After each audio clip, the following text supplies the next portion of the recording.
Seo chuid gona scéalta is mó a bhí ar Tuairisc an teachtain seo.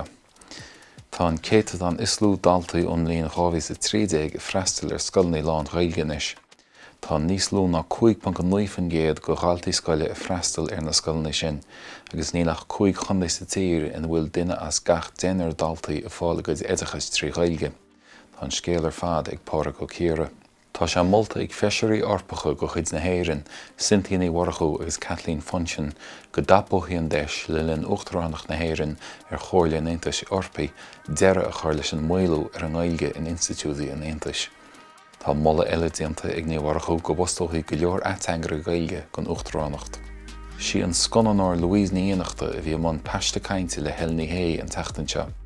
Láir Helen le Louise faoin na saola mé feriste, tradiisiún na drámaíochta a ggur againn, agus a cinenne éirí as an ól beag nach 50 bliain ó hain. Tá neart ábhar nua chuir leis a ránóg oidechais ar Tuairisc gang.